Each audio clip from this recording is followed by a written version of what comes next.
All right, in our last installment of section 8 of chapter 10, we're going to look at how for example, water uh, changes its temperature with the addition of heat. And we're going to look at how that pertains to changes of state as well. We've already done this a little bit back in chapter 6, where we did calorimetry. If you remember, Q is equal to M, C sub S, delta T.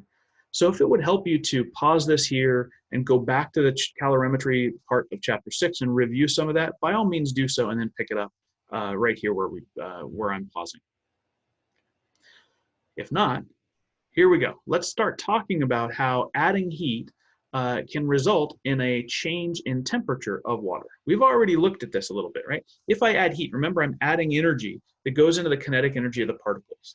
Now I can look at how this works for at the increase in the temperature of a solid versus a liquid versus a gas, but also for how we have a change of state. And so let's take and start out by thinking about, what do we have with a solid? We got particles that are packed in really closely together. If I add some energy to those particles, they vibrate. They vibrate more and more and more. They continue to vibrate, they vibrate, they vibrate. As I keep adding heat, they vibrate a lot. At some point, okay, those particles are no longer just vibrating next to each other. At some point, they break apart and they start to move with respect to each other. That's what we have with the melting, okay? As at the melting temperature, those particles go from being locked in place as a solid to now they're able to move with respect to each other. They're still close in proximity, so they're still very much attracted to each other by whatever intermolecular forces you have, but those particles now can move. So they're not just locked in place anymore.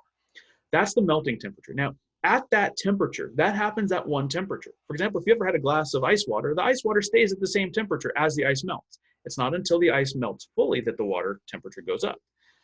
And so as that's melting, all of the energy that's being imparted to that melting water, that ice that's melting, is going to break those intermolecular forces that are locking them in place and start to allow them to move with more kinetic energy.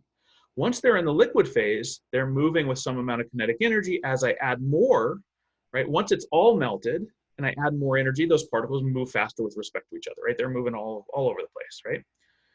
Once I get to a point where they have so much kinetic energy that they can go into the gas phase, like we talked about with the vapor pressure of water, right? That's the point where you start to boil the substance. And that requires a lot of energy because you're talking about entirely breaking out of those intermolecular forces and breaking out of that surface tension that holds those particles together. Once they're in the gas phase, they're at a higher temperature. We know how the temperature of a substance is related to the pressure of that substance, or the temperature is related to the volume. We know that as we add more energy at higher temperatures, we get particles that just move a whole heck of a lot more. And if we add more energy, the temperature goes up because they have so much more kinetic energy, because temperature, as we know, is a measure of the kinetic energy of a system. And so what we have is essentially 5 different spots on this heating curve. Spot A, which is, if we look at A, we'll start at the top here. A is the warming of ice. Notice we go from, in this particular graph, we're starting with water at minus 20 degrees and going up to 0. In that stretch, A is the warming of solid water. Okay, so that's going to be governed. The energy and the temperature change is governed by, as it is for any other pure substance, Q is equal to M C sub S delta T. Now that C sub S is for ice, right, or solid water. It's different than what it is for liquid water because it takes a little different amount of energy. Remember, we're talking about vibrations versus getting those particles to move with respect to each other when we're talking about liquid water. So it's going to be different for ice than it is for liquid water. The second part of this, right, we'll call B, is when you have melting. So B is melting or freezing, depending upon which direction you're going. Okay, and so in that state, you have a mixture of ice and water, mixture of solid and water, at least until either all of the ice melts or all of the water freezes, depending upon which direction you're going. And so here, what governs this is actually not a Q is equal to MC delta T, because the temperature stays the same. So the heat associated with this will be N times delta H of fusion. okay, which delta H of fusion is the enthalpy of fusion. And that's measured in kilojoules per mole generally, okay? We'll see some numbers for this in a little bit, but the reason why we have to use this is because there is no temperature change, and so we can't use anything that has a delta T in it. For our next stretch, which this is the stretch that we've done in the past, we'll call that C. So C is just the warming of water. We'll call it liquid water to differentiate. And this one, we have Q is equal to MC sub S delta T again, because again, we're warming a substance, right? Now that C sub S here is the one that we're familiar with, right? That's the 4.18 joules per gram degree C. Okay, the fourth component to this is what we'll call D. Okay, so D is another phase change. That is water boiling or condensing if you're going in the opposite direction. Here you have a mixture of liquid and vapor. And the Q that governs that part, Q is equal to N times delta H of vaporization, right? Where the delta H of vaporization is the enthalpy of vaporization that we talked about with the Clausius-Clapeyron equation.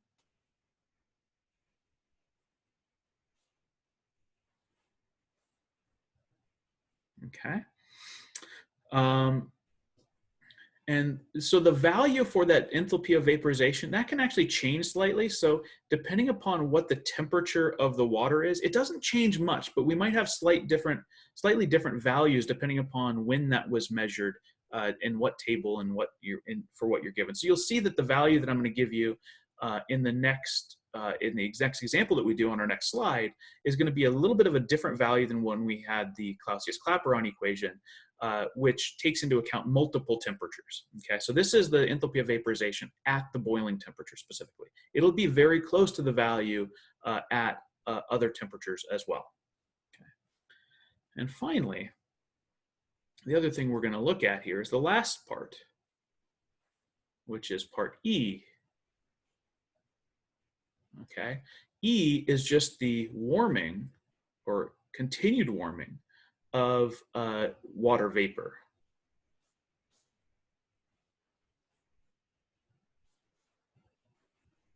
Okay, and so this is also going to be governed by a Q is equal to MC delta T. Only this C sub S is going to be different from both that for ice and that for liquid water. Okay, and so let's go and let's do an example. Let's take and understand how to calculate the amount of heat that goes into the heat that goes into the increase in temperature of, say, solid ice if we were to increase it to a temperature at which it's steam at a much higher temperature. So to do that, our example is going to be to calculate the amount of heat required to raise the temperature of 1 kilogram or 1,000 grams of water from -10 degrees to 105 degrees Celsius. And so the way we're going to do this, I'll try to keep my color coding the same. So purple for A. Part A, we're going here from -10 to 0 degrees. And you have to do each of these steps separately. You cannot mix up all of these steps together because there are different values. Notice our enthalpy of fusion for liquid water, or solid water forming liquid water, 6.02 kilojoules per mole, whereas for water and the vaporization going from liquid to vapor is 40.65. So almost a 7-fold increase going from melting to vaporizing. And that's because of the nature of breaking apart those forces holding the liquids together. If it's melting, they're still close together after it's done, they're just now able to move. So you've minimally broken up those forces holding the crystalline lattice together. But when you go to the vaporization, you're taking particles that are close together and strongly attracted to each other and completely separating them because of what we know about gas particles being distant from each other in the gas phase. So those values are different. Same thing goes for all those C sub S values. So you cannot jumble all of your increases in temperature for the different phases together. You can't do it. You have to do them all separately. So we're going to look at part A for this example. Here, we're going to call this negative 10 degrees Celsius to 0 degrees Celsius. Now you can leave these in degrees Celsius here because we're talking about a delta T, right? And a delta T is the same whether it's in Celsius or Kelvin. So that means we can leave it in Celsius. So here we've got Q is equal to M C sub S delta T, and we just plug in our values. Our mass is 1,000 grams.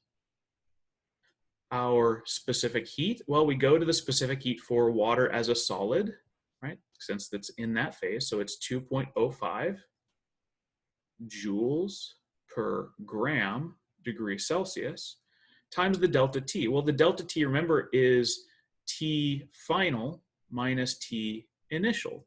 Well, our initial temperature is negative 10 degrees. Our final temperature is 0 degrees for this segment. So 0 degrees Celsius minus negative 10 degrees Celsius.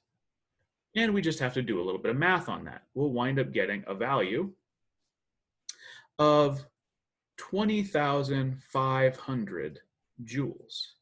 And it's useful here to just convert that automatically into kilojoules. So 20.5 kilojoules. Okay, that's the first step. If we go back to step B, we'll change our color to blue. This is where we have water melting.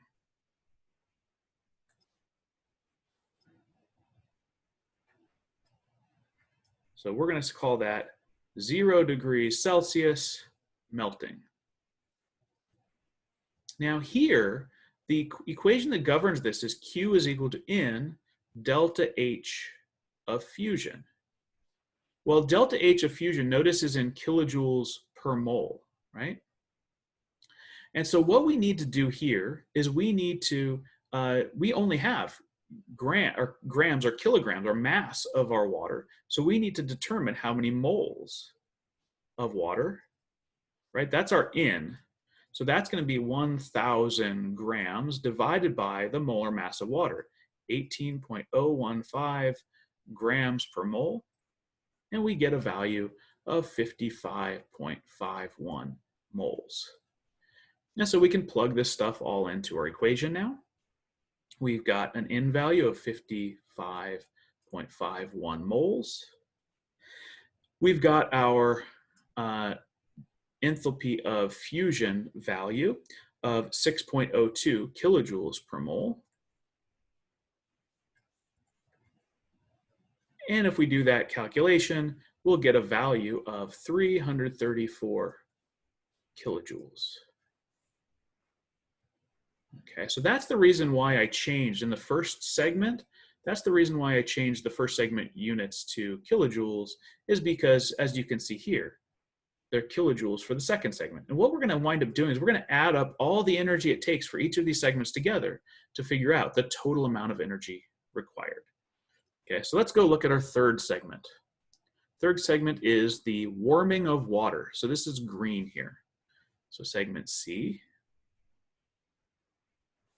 So 0 degrees Celsius to 100 degrees Celsius.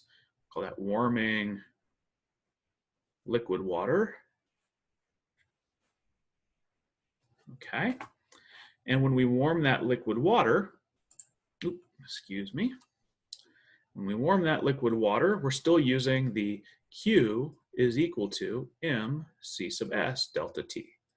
So we can just plug in values. We have 1,000 grams.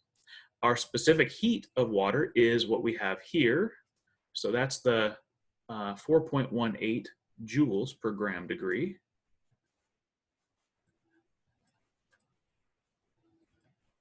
Times the change in temperature. Our final temperature is 100 degrees Celsius minus our initial temperature, 0 degrees Celsius. And we do the math on that, and we wind up with 418,000 joules, or 418 kilojoules. So it takes a lot of energy to get water from its melting point to its, or freezing point to its, or melting point to vaporization, boiling point. Okay. The next thing we'll do is we'll go and look at the next segment. So our next segment is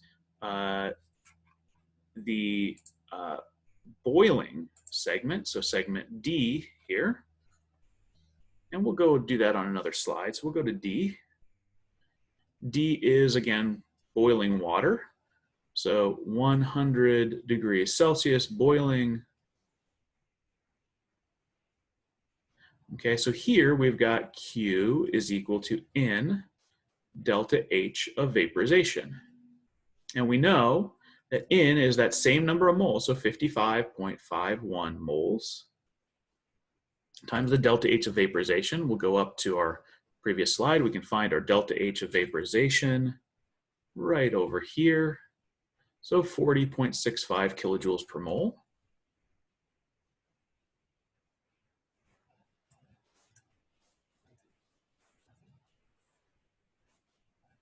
Okay. And we just do the math on that, right? The moles cancel out, we're left in kilojoules. This takes a lot of energy to vaporize that water. That takes 2,256 kilojoules to vaporize that same amount of water. This takes the majority of the energy in this process. And finally, for part E, we'll go back up 2 slides. E is steam. We're going to warm that steam up from 100 to 105 degrees. So part E, 100 degrees Celsius to 105 degrees Celsius. We're going to call that warming steam. Okay, so that's our warming steam section, and this is going to be a Q is equal to M C sub S delta T. And so here our mass is still 1,000 grams. Our C sub S we get from our previous slide. So the C sub S here is 2.08 joules per gram degree for water vapor.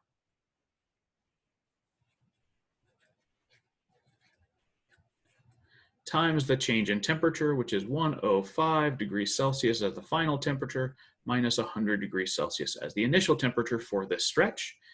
And we can do our math on that, and we wind up with 10,400 joules, or 10.4 kilojoules. And so all we have to do is to find the total energy required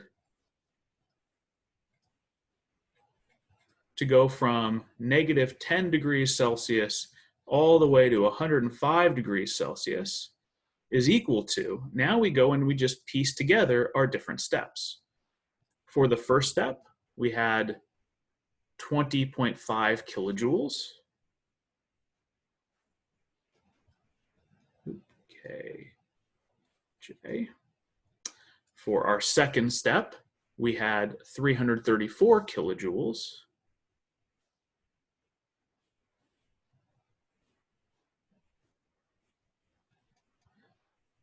For our third step, we had 418 kilojoules.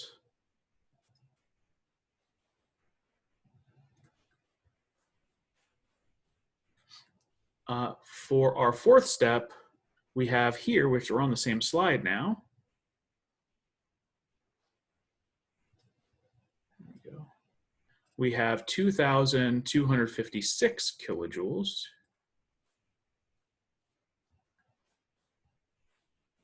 And for our last step, we have 10.4 kilojoules. So the total energy to go from negative 10 degrees to 105 degrees, that should be degrees Celsius, should just be the sum of those values.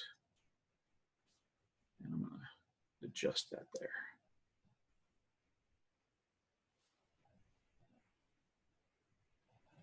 So if you add all of those up together, the total energy for this process is going to come out to be 3,038.9 kilojoules. And if we're doing it right, we're all based on our significant figures is going to be based on the ones place. So this should be 3,039 kilojoules total to raise the temperature of 1 kilogram of water from -10 degrees, where it's a solid, all the way to 105 degrees, where it's a vapor. Okay.